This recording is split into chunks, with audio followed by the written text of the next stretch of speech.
I take pleasure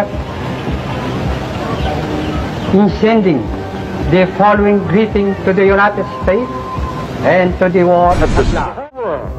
Of the world will depend upon your ability to save this continent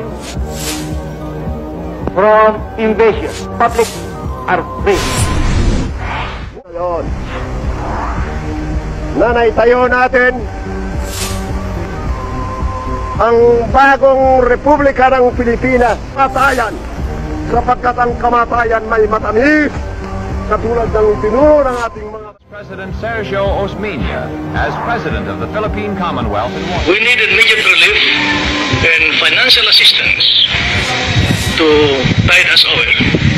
Most of all, we need a close trade relationship with United States. And have a deep affection for America. Although the color of our skin is brown, the temper of our minds and our beliefs is almost identical with yours. To the fact that thousands of children are still out of school for lack of accommodation. Maybe these children are not yet of school age. With all our history as a young nation, this is the first time in which no child of school age can complain of having no place in our public school. All the force at my command to demand that the sovereign authority of the government shall be respected and maintained. There can be no compromise with its loyalty.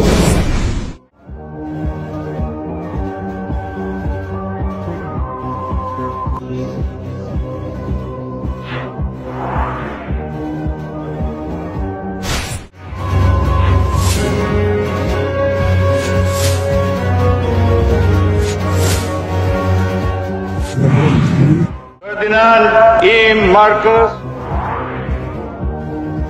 ay taimtim na sumusumpa. Natutuparin ko ng buong katapatan at mabuting pag-iisip ang mga tungkulin ko bilang Pangulo. I, Corazon Cojuangco Aquino, do solemnly swear that I will faithfully and conscientiously fulfill my duties as President of the Philippines. Zero growth. We are today being hailed as the new Asian Tiger Cup and the hottest emerging market in the region. Just 4 years, we are today regarded as living proof that democracy is not incompatible with development. The democratic institutions can foster fertile conditions for progress which authoritarian systems can never. Ang kaya nating maabot. Kaya tayo susulong na ngayon. Let me start with a sincere apology to all those who expected or wished to see me fail. I'm sorry to disappoint them.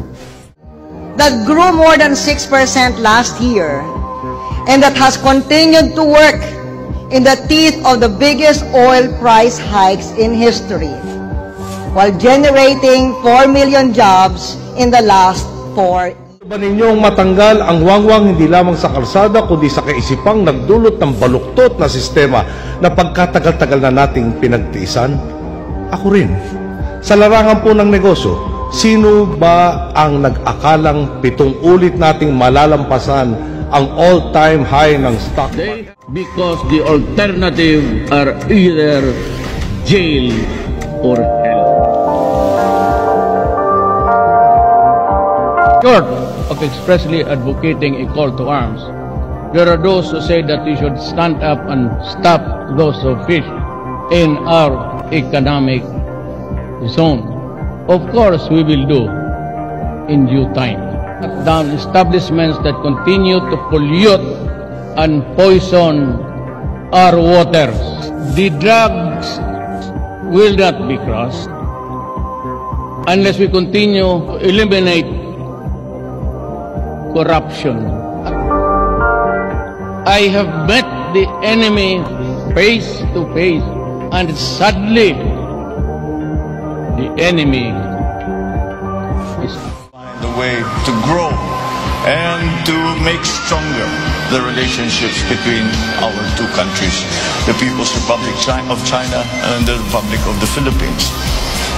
In many ways, the signing of the diplomatic agreement between the People's Republic and the Republic of the Philippines in 1975, signing and normalization of diplomatic relations between our two countries, we formalized that informal relationship and added another facet to our dealings, in that we added government to government, and that has been something that I believe has been very advantageous to both our countries. And so how do I see the future between China and the Philippines?